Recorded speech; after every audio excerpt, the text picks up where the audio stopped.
வணக்கம் மக்களே! இது வந்து நம்ம குட்டி சேனல் ஓனர் பேசுறேன். இன்னைக்கு பார்த்தீங்கன்னா, நாளையோட என்னோட கோர்ஸ் 6 மாச கோர்ஸ் முடியுது. என்னோட இது பார்த்தீங்கன்னா, என்னோட ஃப்ரெண்ட்ஸ் ஒரு 6, 7 பேர பத்தி பேச போறேன். பார்த்தீங்கன்னா, ஸ்டார்ட்டிங்ல நான் கோர்ஸ் போய் ஜாயின் பண்ணிட்டு ஒரு வருஷம் 1 மாசம் போனேன். அப்புறம் சரியா போவே இல்ல. அப்புறம் பார்த்தீங்கன்னா, ஒரு 6 பேர் சொல்றேன். ஜோதீஸ்வரன்ட்டு ஒருத்தரு, அப்புறம் விஜயகுமார்ன்ட்டு ஒருத்தரு, அப்புறம் கௌதம்ன்ட்டு ஒருத்தரு, அப்புறம் மோசஸ், நரேஷு, அப்புறம் ஒரு சார் ஒருத்தர் இருந்தாரு. நெறைய பேர் இருக்காங்க. இவங்கலாம் பார்த்தீங்கன்னா, சும்மா வாங்க ப்ரோ, வந்து என்னன்னு கத்துக்கங்க. சர்டிஃபிகேட் வாங்கிக்கங்க. அதுக்கப்புறம் உங்களுக்கு எங்க முடியுமோ போங்க. நீங்களும் அமௌண்ட் கட்டியிருக்கீங்க. அப்படின்னு சொன்னாங்க.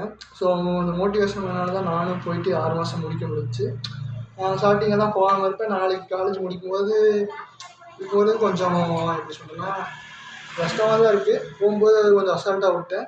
பட் இப்போ அந்த கோர்ஸே முடிய போகுதுங்கிறதுக்கு ஒரு பக்கம் சந்தோஷமா இருக்கு. ஆனா அவங்கள்ட்ட நான் முடிச்சிருக்க முடியாது. முக்கியமா ஜோதிஸ்வரன் அவர் சும்மா வாங்க ப்ரோ சர்டிஃபிகேட் மட்டும் வாங்க, நீங்க போய் கத்துக்கங்கன்னாரு. விஜயகுமார் பார்த்தீங்கன்னா, அவரு டெய்லி ஃபோன் பண்ணுவாரு. ஏன் ப்ரோ வரல? அந்த மாதிரிலாம் கேட்பாரு. இன்னொரு பார்த்தீங்கன்னா, அவருமே சும்மா வாங்க யூடியூப் வீடியோவாச்சும் போடுங்க. அதுக்கோசரமாச்சும் வாங்க. எங்க கூட வந்து சாப்பிடுங்க அப்படிம்பாரு.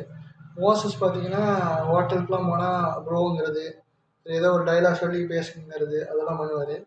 அப்புறம் பிரதீப் பார்த்தீங்கன்னா, 2 டேப்லெட் குடுங்கம்பாரு. ப்ரோம்பாரு அது ரொம்ப சந்தோஷமா, ஹேப்பியா இருக்கும். அதுக்கோசரமே காலேஜ் போயிட்டுருக்கேன். நரேஷ் கொஞ்சம் ஃபன்னியா நல்லா பேசுவாரு ஸ்டார்ட்டிங்கு. இப்போ தான் கொஞ்சம் பேசுறதில்ல. அது ஏன்னு தெரியல. நாளைக்கு முடிஞ்சது கொஞ்சம் கஷ்டமா தான் இருக்கு. பட் இவங்க இல்லைன்னா நான் இந்த காலேஜ் முடிச்சிருக்கவும் முடியாது. கம்ப்ளீட் பண்ண முடியாது. இவங்க எல்லாருக்கும் தேங்க்ஸ். இதோட இந்த வீடியோ முடிச்சுக்கிறேன். நன்றி, வணக்கம். மீண்டும் நாளை சந்திப்போம்.